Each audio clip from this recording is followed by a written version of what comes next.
아침에 여러분들과 함께 읽은 사사기 11장 1절부터 11절 말씀 가지고 한계를 극복한 사람 있다라고 하는 제목으로 함께 은혜를 나누려고 합니다. 여러분, 그 철학자 중에 칼 야스퍼스라고 하는 철학자가 있는데, 이 철이는 사람에게는 누구나 스스로 극복할 수 없는 상황이 있다라고 이렇게 말을 하면서 그 상황을 한계 상황이라고 이와 같이 정립을 했습니다. 대부분의 사람들은 이 한계의 상황에 다다르게 되면은 그것은 좀처럼 자기가 넘을 수 없는 산이라고 생각을 하고 어떤 그 산을 넘을 길을 포기하는 사람들이 대부분입니다. 그러나 여러분, 성공한 사람들은 다릅니다. 성공한 사람들은 포기하지 아니하고 도전을 해서 결국에는 그 한계를 극복한 사람이 바로 성공한 사람이라고 하는 것을 우리가 기억을 해야만 됩니다. 여러분, 1940년대만 하더라도 마라톤을 연구하는 마라톤 연구가들이 42.19km를 절대로 2시간 30분 이내에는 들어올 수 없다라고 주장을 했어요. 만약 2시간 30분대 이내로 들어오게 되면은 심장이 파열돼 가지고 그 자리에서 즉사하고 말 것이다 라고 이렇게 얘기를 했습니다만은, 그런데 여러분, 과연 그렇습니까? 2시간 30분 내에 완주한 선수들이 여러분 얼마나 많이 있습니까? 그럼에도 불구하고 그들 중에 단 한 명도 심장이 파열되어 죽은 사람이 없습니다. 그런가 하면 여러분, 계속해서 마라톤 기록은 이렇게 갱신되어 가기 시작했는데, 우리 한국 마라톤만 보더라도 우리 한국 마라톤의 신기록을 세웠던 이봉주라고 하는 선수가 있습니다. 이봉주는 2000년 2월에 2시간 7분 20초의 이와 같은 결승선에 들어오게 되었고, 또 여러분, 세계적으로는 2시간 6분대에 들어오는 선수들도 많이 있습니다. 모로코의 할리드 하누치라고 하는 선수는 1999년 10월에 미국 시카고 마라톤 대회에서 처음으로 2시간 6분 벽을 깨고 2시간 5분 42초의 세계 신기록을 세웠습니다. 그런가 하면은 여러분, 케냐의 폴 터카시라고 하는 선수는 2003년도 베를린 마라톤 대회에서 2시간 4분 55초의 55초의 기록으로 결승 대표를 끊었는가 하면은, 여러분, 마라톤 기록은 계속해서 한계 너머를 바라보는 사람에 의해서 지금도 갱신되어지고 있다라고 하는 사실을 우리가 분명히 알 수 있습니다.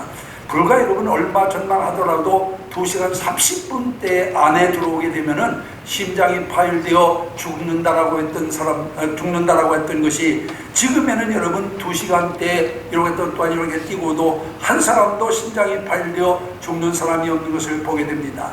여러분, 우리는 한계 너머를 바라보는 사람에 의해서, 여러분, 기록도 그렇지만은 모든 것들은 그 또한 갱신되고 있다라고 하는 점을 우리가 기억을 해야만 됩니다. 사람들은 그런데 좀처럼 이 한계 너머를 바라보려고 하지 않습니다. 그래서 나는 머리가 나빠서 안 된다 라든지, 나는 학벌이 시원치 않아서 힘들다라든지, 나는 나이가 많이 먹어서 어렵다라든지 하는 이와 같은 이유로 스스로 한계를 그어놓고 그 한계를 넘으려고 하지 않습니다. 그리고 그 안에 빠져나올 생각을 하지 않고 좌절하거나 낙심하는 사람들이 많이 있습니다. 그러나 우리가 분명히 알아야 될 것은, 사탄이 우리 마음에 이러한 한계를 심어준다라고 하는 사실을 우리가 분명히 알아야 될 줄로 믿습니다. 여러분, 우리에게 한계를 심어주는 것은 바로 사탄의 전략이라고 하는 사실을 우리가 분명히 기억을 해야 됩니다. 여러분, 하나님 사전에는 절대로 한계라고 하는 단어가 없어요. 우리가 성경에 있는 말씀해 보니까 뭐라고 말씀합니까? 할 수 있거든이 무슨 말이냐? 믿는 자에게는 능치 못할 일이 없느니라. 또 여러분, 내게 능력 주시는 자 안에서 내가 모든 것을 할 수 있느니라. 여러분, 무슨 말이에요? 하나님에게 여러분 또한 한계라고 하는 단어가 있습니까? 없습니다. 여러분, 내게 능력 주시면 모든 일을 할 수 있고, 또 여러분, 우리가 믿는 자에게는 능치 못함이 없음을 분명히 우리에게 가르쳐주고 있음을 기억을 해야 될 줄로 믿습니다. 여러분, 성경에는 한계를 극복한 수많은 인물들이 등장을 하고 있는 것을 볼 수가 있어요. 타국의 노예로 잡혀갔던 요셉과 다니엘은 그 나라의 국무총리까지 올랐습니다. 여러분, 어떻게 여러분 또한 노예로 들어간 사람이 그 나라의 총리까지 될 수 있었을까요? 여러분, 만약 한계를 그어놓고 그 한계를 넘어보려고 하는 생각이 없었다라고 한다면은 여러분 아마 불가능했던 그런 일입니다. 그러나 여러분 요셉과 다니엘은 비록 여러분 노예로 팔려갔습니다마는 그런 한계 너머를 바라본 사람이기 때문에 여러분 또한 이방 나라의 국무총리까지 되는 놀라운 나이와 같은 축복을 받은 것을 믿으시기를 바랍니다. 여러분, 어린 소년 다윗이 전쟁터에서 잔뼈가 굵은 골리앗과 싸워서 여러분 대승리를 거둡니다. 여러분, 어떻게 전쟁 한번 해보지 못한 어린 소년이 여러분 전쟁터를 밀고 다니면서 잔뼈가 굵은 골리앗과 더불어 싸워가지고 승리를 거둘 수 있었을까요? 만약 여러분 다른 여러분 또한 사울 왕과 장수들처럼 여러분 골리앗의 한계를 두려워하고 그만 포기해버렸다고 한다면 불가능한 일이었습니다마는, 그러나 다윗은 여러분 또한 이와 같이 또한 그 한계 너머를 바라보는 사람이기 때문에 결국 골리앗과 싸워 큰 승리를 거두게 된 것을 믿으시기를 바랍니다. 여러분, 오늘 우리가 읽은 본문에는 한 사사가 나오는데 입다라고 하는 사람입니다. 여러분, 입다는 역시 한계를 극복한 성공한 사람임을 우리가 분명히 알 수가 있습니다. 여러분, 어떻게 그가 한계를 극복을 하고 이스라엘의 사사가 될 수 있었느냐? 오늘 본문은 우리에게 그 비결을 가르쳐주고 있습니다. 여러분, 입다가 한계 상황을 극복하고 이스라엘의 사사가 될 수 있었던 데는 첫 번째로 여러분 입다는 믿음과 실력을 키워서 환경의 한계를 극복한 사람이라고 하는 것을 우리가 분명히 알 수 있습니다. 여러분, 입다가 누굽니까? 오늘 본문 1절과 2절에 보면은 길리앗 사람 입다는 기생이 길리앗에서 낳은 아들이었고 길리앗의 아내도 그의 아들들을 낳았더라. 아내의 아들들이 자라매 입다를 쫓아내며 그에게 이르되 너는 다른 여인의 자식이니 우리 아버지 집에서 기업을 잊지 못하리라고 여기 말씀하고 있는 것을 보게 됩니다. 여러분, 여기 보면은 입다는 기생의 아들이었습니다. 그래서 그는 집안에서 천덕꾸러기로 자랐어요. 그리고 이복 형들로부터 멸시와 천대를 받았습니다. 그리고 끝내는 형제들에 의해서 아버지 집에서 쫓겨나고 말았습니다. 여러분, 고향에서 쫓겨난 그는 요단강 동북쪽에 있는 돕이라고 하는 지방에서 살게 되었습니다. 3절을 보니까 이에 있다가 그 형제를 피하여 돕 땅에 거하며 잡류가 그에게로 모여와서 그와 함께 출입하였더라 라고 이렇게 여기 말씀하고 있는 것을 보게 됩니다.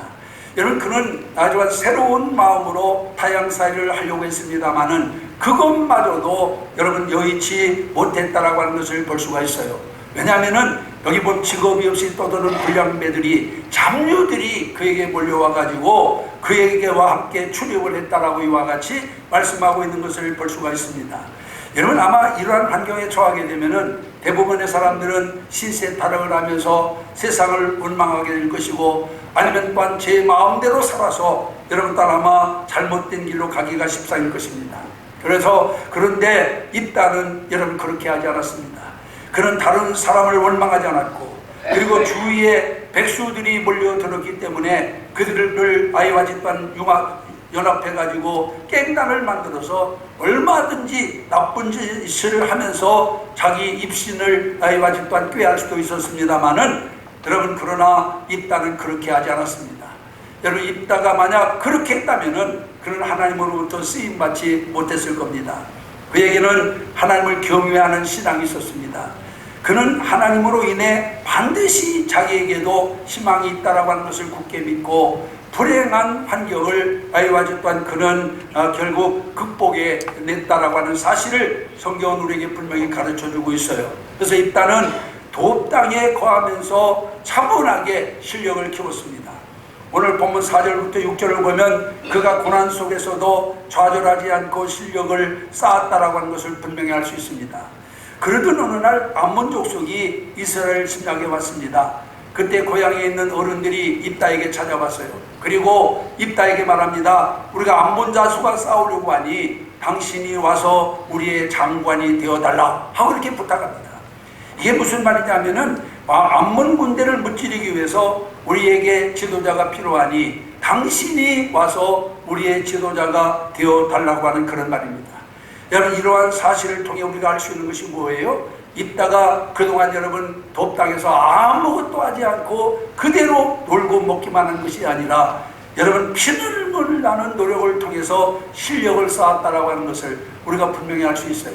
그러니까 여러분 입단은 하나님을 경외하는 절대적인 믿음에다가 자기 자신의 실력을 키우는 노력하였기 때문에 하나님이 그를 크게 사용하신 줄로 믿습니다. 그는 절망할 수밖에 없는 상황에서도 절망하지 않았습니다. 주저앉을 수밖에 없는 환경에서도 주저앉지 않았습니다. 오히려 꾸준히 실력을 길렀다라고 하는 사실을 기억하시기를 바랍니다. 어느 가난한 농촌 마을에 한 청년이 살고 있었어요. 그는 고등학교 진학을 포기하고 농사일을 배우게 되었습니다. 그의 앞길은 사방이 꽉 막힌 것 같이 미래가 전혀 보이지 않는 답답한 뿐이었습니다. 그렇게 절망에 빠져있던 어느 날 우연히 마을에 있는 교회에 나가게 되었습니다. 그리고 그가 신앙생활을 하면서 여러분 거기에서 그가 큰 꿈을 꾸게 되었어요. 그래서 믿음과 꿈은 그로 하여금 살맛을 나게 만들었고, 비록 그가 농촌에서 농사를 짓고 있었습니다마는 틈틈이 공부해서 실력을 쌓기 시작했습니다. 그래서 마침내는 자기 힘으로 고등학교를 진학을 하고 그리고 대학까지 들어갔습니다. 그리고 나중에는 여러분 하와이에 유학까지 해가지고 거기서 박사 학위까지 받았지요. 후에는 그리고 난 다음에 그는 아프리카로 갔습니다. 과거 찢어지게 가난했던 그는 기아에 시달리고 있는 아프리카 사람들에게 그 식량을 획기적으로 이와 같이 또한 그들이 보급할 수 있는 그런 이와 같은 연구를 해서 그들에게 큰 영향력을 끼쳐 주었어요. 그래서 이 아프리카 사람들이 그를 위대한 한국인이라고 하는 칭호까지 붙여줬습니다. 그리고 나중에는 기아에 허덕이고 있는 저 북한의 식량 지원을 위해서 부단히 노력을 한 분이 계십니다. 그분이 누구냐 하면은 바로 옥수수 박사로 불리고 있는 김순곤 박사님이십니다. 여러분 이렇게 힘들고 어려운 상황에도 그는 한계의 상황에 봉착했을 때 포기하거나 실망하거나 낙심하지 아니하고 여러분 믿음으로 그 한계 너머를 바라보고 꿈으로 말미암아서 여러분 많은 사람들에게 영향을 끼칠 수 있는 훌륭한 사람이 된 것을 기억하시기를 바랍니다. 요즘에는 입다도 마찬가지입니다. 여러분 또한 집에서 쫓겨나고 또 하나는 고향에서 쫓겨나고 그리고 또 아니면은 가서도 그들 여러 가지 더 열악한 환경 속에서 있었지만은 그러나 그는 꿈을 버리지 않았습니다. 여러분 한계 너머를 바라볼 수 있는 믿음이 있었고 그리고 또 한계 너머를 바라볼 수 있는 꿈이 있었기 때문에 결국 여러분 그들이 자기 민족의 지도자가 된 것을 믿으시기를 바랍니다. 여러분 가정에 어려움이 있습니까? 주어진 환경이 힘듭니까? 지금 고난 가운데 있습니까? 낙심하지 마시기를 바랍니다. 지금의 어려움이 영원한 어려움이 아닙니다. 지금의 불행이 영원한 불행이 아닙니다. 지금의 아픔이 영원한 아픔이 아닙니다. 슬픔 뒤에 기쁨이 있고 불행 뒤에는 행복이 있습니다. 환경을 바라보며 불평하지 마시기를 바랍니다. 지금 힘들고 열악한 환경에 있다 할지라도 그 속에서 믿음을 키우시기 바랍니다. 실력을 키우시기 바랍니다. 중요한 것은 환경이 아니라 바로 믿음과 실력이라고 하는 것을 기억하시기를 바랍니다. 믿음만 있으면 반드시 환경을 극복할 수 있습니다. 실력이 있으면 어떤 한계 상황도 극복할 수 있는 거예요. 그런데 우리는 실력을 키우려고 하지 아니하고 믿음을 키우려고 하지 아니하고 환경만 극복하려고 하니까 좌절하게 되고 낙심하게 되는 겁니다. 여러분 믿음이 있어야 상황을 극복할 수 있어요. 실력이 있어야 상황을 뛰어넘을 수 있는 겁니다. 그래서 오늘 우리는 여러분 어떤 이 환경만 바라보고 좌절하고 낙심하지 말고 믿음으로 여러분 불가능이 없는 믿음으로 환경 너머를 바라볼 수 있는 신령한 눈을 가지시기를 주님의 이름으로 축원합니다. 여러분 믿음으로 불행한 환경을 극복하여 승리할 수 있는 여러분들이 되시기를 주님의 이름으로 축원합니다. 그 다음에 두 번째로 입다는 관용과 사랑으로 증오와 미움의 한계를 극복한 사람입니다. 여러분 고향을 떠난 입다가 객지 생활을 하며 실력을 쌓아 큰 용사가 되었을 때 고향 어른들이 찾아와서 입다에게 말합니다. 우리가 어려움에 처해 있으니 우리를 위하여 군대 장군이 되어 주십시오 라고 간청을 합니다. 그렇지만은 한번 생각해 보세요. 과거 고향에 있을 때 사람들에게 어떤 대접을 받았습니까? 그때 입다는 고향 사람들로부터 많은 구박을 받았어요. 7절에 보니까 입다가 길앗 장로들에게 이르되 너희가 전에 나를 미워하여 내 아버지 집에서 쫓아내지 아니하였느냐? 이제 너희가 환난을 당하였다고 어찌하여 내게 왔느냐? 라고 이야기하고 있는 것을 보게 됩니다. 우리가 이 이야기를 보면은 여러분 그가 고향에 있을 때 기생의 아들이라고 해가지고 여러분 가족뿐만 아니라 동네 사람들이 그를 여와지 또한 박해하고 그를 구박했던 사실을 여기서 우리가 분명히 알 수가 있습니다. 그런 고향 사람들이 그를 도와달라고 찾아왔을 때 여러분 그 마음이 어떠했겠어요? 과거 자기를 쫓아낼 때는 언제고 이제 와서 자기들이 어려움에 처하게 되자 도와달라고 하니 여러분 또한 피가 거꾸로 솟을 일이 아닙니까? 하지만 입다는 사사로운 감정을 멀리하고 그들을 용서와 사랑으로 대했다라고 하는 것을 여기서 우리가 분명히 알 수 있습니다. 11절 말씀을 보면 이에 입다가 길앗 장로들과 함께 가니 백성이 그를 자기들의 머리와 장관으로 삼은지라 라고 이렇게 여기 말씀하고 있습니다. 비록 자기를 미워하고 구박한 사람들이었습니다마는 입다는 그들을 위해서 전쟁터에 나가 암몬 군대를 대항하여 싸우기로 결심을 합니다. 바로 이런 모습이 그리스도인의 참된 모습임을 기억하시기를 바랍니다.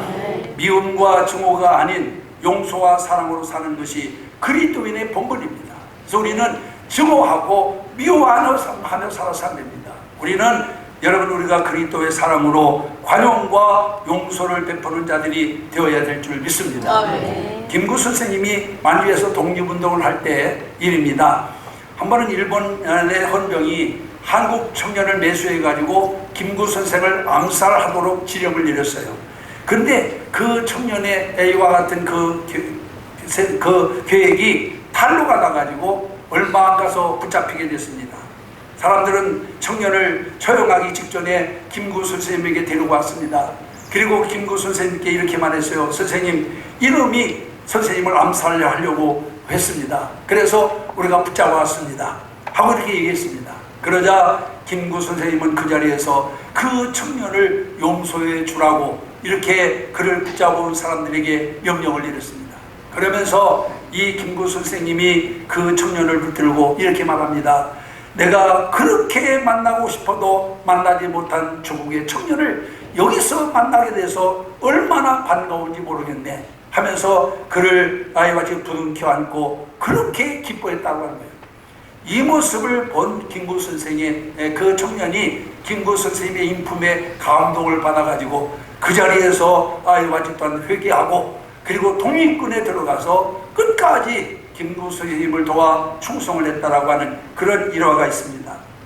사랑하는 여러분, 오늘 우리에게 필요한 것이 무엇입니까? 오늘 이 시대에 우리에게 필요한 것은 바로 용서와 사랑인 줄로 믿습니다. 네. 다른 사람을 미워하며 증오하는 것은 그에게 상처를 주는 일이지만은 그에게만 상처만 주는 게 아니에요. 자기 자신에게도 상처가 됩니다. 여러분, 다른 사람을 미워하고 증오하는 것이 다른 사람에게 고통이 될지 모르지만은 그러나 다른 상대방에게만 고통이 되는 게 아니라 자기 자신에게도 고통임을 믿으시기를 바랍니다. 그러나 남에게 관용을 베풀면 베풀 만큼 나에게도 여러분 유익이 되는 것을 믿으시기를 바랍니다. 우리가 잘못하고 나서 용서를 받는 것도 기쁜 일이지만은 잘못한 사람을 용서해 주는데 더 큰 기쁨이 있음을 믿으시기를 바랍니다. 일단은 미움이라고 하는 한계를, 증오라고 하는 한계를 용서와 사랑으로 극복했기 때문에 바로 성공적인 사람이 된 것을 믿으시기를 바랍니다. 여러분, 에브라함 링컨이 대통령에 출마하게 되었을 때 정적 중에 한 사람이 스탠튼이라고 하는 정적이 있었어요. 근데 이 사람이 얼마나 교활하게 링컨을 아이와 짓던 링컨을 욕하는지, 그 심지어는 링컨을 고릴라의 원종이라고 말하면서 고릴라를 보기 위해서는 아프리카까지 갈 필요가 없고 일리노이주에 가서 링컨을 보면 된다라고 할 만큼 아주 이 링컨에 대해서 모욕과 비난을 쏟아냈습니다. 그런데도 불구하고 에이브라함 링컨이 대통령이 됐잖아요. 대통령이 되고 난 다음에 얼마 있잖아 가지고 국무장관들을 임명해야 되는데, 그때 여러분 링컨 대통령이 이 국방부 장관으로 바로 이 자기의 정적이었던 스탠튼이라고 하는 사람을 임명을 하려고 합니다. 그러자 측근들이 막 나서서 야단 내세요. 그놈이 어떤 놈인데 각하 그를 국무장관으로 국방부 장관으로 임명하려고 합니까? 국방장은 누구예요? 군대를 다 장악하고 있는 사람인데 그 군대의 힘을 가지고 각하를 밀어붙이면 어떻게 하려고 그런 사람에게 그런 요직을 주려고 합니까? 하고 막 그렇게 반대를 했는데도 불구하고, 그러나 에이브람 링컨은 스탠튼을 존경하며 그의 사랑됨을 인정하고 예의 바르게 그를 대하며 그를 결국 국방장관에 임명을 하게 되었다고 하는 것입니다. 얼마 뒤에 에이브람 링컨이 흉탄에 맞아 쓰러지게 됐습니다. 그때 링컨의 유해 앞에서 정말로 가장 많은 눈물을 흘리면서 애통하는 사람이 있었는데, 그 사람이 바로 누구냐면은 바로 그 스탠튼이라고 하는 사람이었어요. 그는 눈물을 흘리면서 이렇게 말합니다. 여기에 인류 역사상 가장 위대한 통치자가 누워있다 라고 이렇게 이런 말을 했다고 하는 것입니다. 이러한 링컨 대통령의 관용과 사랑이 그를 더욱 위대하게 했고 성공하게 만들었다라고 하는 사실을 기억하시기를 바랍니다. 여러분, 우리가 미움과 증오가 우리에게 유익할 것처럼 생각하지만은 미움과 증오라고 하는 것은 여러분 우리를 병들게 합니다. 상대방에게 상처만 줄 뿐만 아니라 나 자신도 상처를 입게 되는 거예요. 그러므로 할 수만 있으면 우리는, 여러분, 그래서 주님은 원수까지라도 사랑으로 대하라고 말씀하고 있는 거예요. 그래서 우리는 증오와 그리고 미움을 용서와 사랑으로 극복할 수 있는 여러분들이 되시기를 주의 이름으로 축원합니다. 지금도 보기만 하면은 소름이 끼칠 만큼 미워하는 사람이 있습니까? 여러분 또한 정말로 얼굴도 마주하기 싫은 사람이 있습니까? 용서하시기 바랍니다. 죄인을 용서하신 그리스도의 사랑으로 그를 용서하고 그를 위해 기도하시기 바랍니다. 여러분들 마음에 여러분 평화가 임할 것이고, 또 그로 인하여서 그 사람과도 아름다운 관계가 유지될 줄로 믿습니다. 지금 입단은 자기를 내어 쫓은 사람들이 자기로하게 와서 어려울 때 와서 도와달라고 하는 그런 이와 같은 그 입장에서 아마 피가 거꾸로 솟으면서 당장이라도 자기 힘이 있으니까 그들을 쳐 죽일 수도 있었습니다만은, 그러나 그는 그렇게 하지 아니하고 용서와 관용으로 그들을 대하고, 그리고 가서 다 자기 나라를 위해서 싸워서 결국에는 그가 이스라엘의 사사가 된 것을 믿으시기를 바랍니다. 이제 이러한 은혜가 우리 모든 성도들에게도 있게 되기를 주님의 이름으로 축원합니다. 마지막 세 번째로 입단은 하나님의 능력으로 힘의 한계를 극복한 사람입니다. 입단은 전적으로 하나님의 능력을 믿었습니다. 본문 말씀 1절을 보면 길리앗 사람 입단은 큰 용사라 라고 이렇게 여기 말하고 있어요. 그는 자타가 공인하는 큰 용사였습니다. 누구도 대적할 수 없는 엄청난 힘과 용기를 가지고 있었어요. 그러나 그는 전쟁터에 나아가면서 내가 가서 싸우리라, 그리고 나를 믿으라, 내가 반드시 암몬 족속을 무찌르고 또한 이와 같이 승리하리라, 이렇게 말하고 있지 않습니다. 9절에 보니까 입다가 길리앗 장로들에게 이르되 너희가 나를 데리고 본향으로 돌아가서 암몬 자손과 싸우게 할 때에 만일 여호와께서 그들을 내게 넘겨주시면 이라고 말합니다. 여기 보면 여호와께서 그들을 내게 넘겨주시면 이라고 말해요. 이게 무슨 말입니까 여러분? 주께서 암몬 자손을 내 손에 붙이시면 하는 그런 말입니다. 여러분, 입단은 지금 싸움에서 이기고 지는 것이 내 능력으로 되는 게 아니고 하나님의 능력으로만 가능하다라고 하는 것을 여기서 고백하고 있는 말씀인 줄로 믿습니다. 여러분, 인간의 힘이라고 하는 것은 별거 아닙니다, 여러분. 그런데도 우리는 인간의 힘과 능력이 굉장한 줄로 알고 그것을 의지하고 살아가는데, 여러분, 인간 유약한 존재입니다. 성경은 버러지와 같고 지렁이와 같다라, 티끌과 같다라고 말합니다. 여러분, 우리 아무리 날고 기는 재주가 있다 하더라도 인간의 능력이라고 하는 것은 티끌에 불과하고 지렁이에 불과하다라고 하는 것을 분명히 기억하시기를 바랍니다. 오직 하나님의 능력, 그 능력만이 우리를 승리로 이끌어주는 이와 같은 이정표임을 믿으시기를 바랍니다. 여기서 우리는 중요한 진리를 깨달아야 돼요. 한계를 극복할 수 있는 비결이 무엇인지를 여기서 우리가 배워야 될 줄로 믿습니다. 인생을 살아갈 때 내 힘과 능력, 내 경험과 지혜로 성공할 것 같지만은 성공하게 하시는 분은 내가 아니라 바로 하나님이시라고 하는 것을 믿으시기를 바랍니다. 하나님이 도와주셔야 성공할 수 있고 우리의 한계를 극복할 수 있습니다. 여러분, 만약 자신의 능력으로 성공하는 것이라면 많이 배우고 경험이 풍부한 사람은 100% 성공을 해야 되지 않겠어요? 그러나 여러분, 현실은 그렇지가 않습니다. 능력 있는 사람들이 성공하는 경우도 있지만은 실패하는 경우도 많이 있습니다. 하나님이 축복의 바람을 불어주어야 우리가 성공할 수 있습니다. 하나님께서 뒤에서 팍팍 우리를 밀어주시면 우리가 앞으로 전진해 나갈 수 있을 줄 믿습니다. 여러분, 하나님의 능력과 권세를 가진 자는 어떤 한계도 극복하고 승리할 수 있음을 믿으시기를 바랍니다. 앞서도 제가 다윗에 대해서 말씀드렸습니다마는 다윗과 골리앗의 싸움을 한번 생각해 보세요. 어린 소년 다윗이 전쟁터에서 잡혀가 굵은 블레셋의 항우대장 골리앗과 싸운다라고 하는 것은 계란으로 바위를 때리는 것처럼 무모한 행동이었습니다. 그러나 결과 어떻게 되었어요? 다윗의 승리였습니다. 계란으로 바위가 산산조각이 났습니다. 이게 다윗이 힘이 있어서 그렇습니까?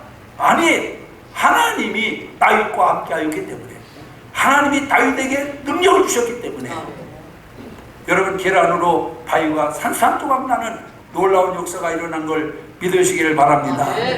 우리가 성경 보면은 이 승리를 거둔 다음에 다윗의 고백을 한번 들어보세요. 뭐라고 말합니까? 너는 칼과 창과 단창으로 내게 오거니와 나는 만군의 여호와 이름 곧 내가 모욕하는 이스라엘 군대 하나님의 이름으로 내게 가노라. 전쟁은 여호와께 속한 것인즉 그가 너희를 우리 손에 붙이시리라. 전쟁터에 지금 골리앗과 싸움을 하러 나가면서 여러분, 다윗이 외친 말입니다. 오늘 우리는 이 말씀에 귀를 기울여야 될 줄로 믿습니다. 다윗은 거인 골리앗을 본 것이 아니라 그 위에 계신 전지전능하신 만군의 하나님 여호와를 보았어요. 칼과 창과 단창을 보지 않고 여호와 하나님의 능력을 의지했습니다. 이것이 다윗의 승리의 비결임을 믿으시기를 바랍니다. 우리가 싸워야 할 대상을 바라보고 두려워할 것이 아니라 전능하신 주님을 바라봄으로 담대함을 얻는 여러분들이 되시기를 바랍니다. 환경에 기죽지 말고 환경보다 위대하신 하나님을 믿고 의지하시는 여러분들이 되시기를 주님의 이름으로 축원합니다. 우리 여러분, 열왕기상 18장을 보면은 여러분, 엘리야가 나오죠. 여러분, 열왕기상 18장의 엘리야는 어떤 사람입니까? 여러분, 또한 그는 능력의 사람, 또한 불의 사람, 불의 사람, 또한 아니면은 뭐 이런 많은 아이와 같은 별명을 붙일 만큼 여러분, 그것도 놀라운 역사를 많이 이룹니다. 여러분, 또한 하나 제단을 쌓고 하나님께 기도했더니 하늘에서 불이 내려왔고, 또 3년 6개월 동안 비가 내리지 않은 땅을 위해서 기도했더니 큰 비가 내려서 여러분, 또한 정말 또한 큰 역사를 이루었습니다. 그런데 19장을 보면은 여러분, 또한 우리가 정말 실망하지 않을 수 없는 것이 18장에서는 그렇게 여러분, 또한 당당하고 그렇게 능력 있는 엘리야가 19장에 가보면은 여러분, 또한 로뎀나무 밑에 쓰러져서 죽기를 가난하는 나약한 존재로 변신하고 있는 것을 보게 됩니다. 전능하신 하나님을 바라보지 못하고 환경을 바라볼 때 그런 여러분, 그렇게 당당하고 그리고 또한 불의 사자였던 그가 죽기를 가난하는 나약한 존재로 변화된 것을 믿으시기를 바랍니다. 그가 전능하신 하나님만 바라볼 때는 언제나 승리했어요. 하나님만 의지하고 나갈 때는 언제나 승리했습니다마는, 그러나 하나님을 바라보지 못하고 환경을 바라볼 때 실족하게 된 것을 믿으시기를 바랍니다. 그러므로 우리는 언제든지 하나님만 바라봐야 됩니다. 사랑하는 성도 여러분, 여러분의 눈이 지금 무엇을 바라보고 있습니까? 환경입니까? 하나님이십니까? 하나님을 바라보면 승리합니다. 하나님의 능력을 의지하면 성공합니다. 인생에서 확실한 열매를 맺는 비결은 승리의 주님을 바라보는 겁니다. 그래서 우리는 내 앞에 있는 현실, 적인 어떤 환경만 바라보지 말고 그 넘어 모든 것을 섭리하시는 하나님을 바라보는 여러분들이 되시기를 바랍니다. 입다는 별로 환경을 바라보지 않았어요. 그랬던 그 환경 넘어 역사하시는 하나님의 능력을 바라보았기 때문에 하나님께서 주시는 능력으로 그런 암몬 족속들을 물리치고 어떠한 승리를 거두게 된 것을 믿으시기를 바랍니다. 오늘 2부 예배에 참여하신 사랑하는 성도 여러분, 오늘 우리는 사사 입다가 어떻게 자신의 한계를 극복하고 성공할 수 있었는가에 대해서 여러분에게 말씀을 드렸습니다. 입다에게는 믿음이 있었습니다. 입다는 실력을 키웠습니다. 입다는 관용과 사랑의 사람이었습니다. 입다는 하나님의 능력을 의지한 사람이었습니다. 그래서 결국 승리했습니다. 오늘 우리는 어떻습니까? 여러분, 오늘 좌절과 실패와 절망 속에 있는 성도들, 여러분 어떠한 우리 이 입다를 내 삶의 기준으로 삼으시기 바랍니다. 삶의 모델로 삼으시기를 바랍니다. 그래서 어떤 환경, 어떤 아이와 어떤 상황도 여러분 어떤 우리가 능히 극복할 수 있는 그런 큰 능력을 소유하는 여러분들이 되시기를 주의 이름으로 축원합니다. 그래서 힘들고 어렵고 그리고 또한 아니면은 절망과 좌절의 상황에서도 이것을 극복하고 승리하여 하나님께 영광 돌리는 우리 사랑하는 모든 신광의 가족이 다 되기를 주님의 이름으로 축원합니다. 기도하겠습니다. 이 시간 다 같이 합심해서 통성으로 오늘 주신 말씀 묵상하며 잠시 동안 함께 기도하겠습니다. 하나님,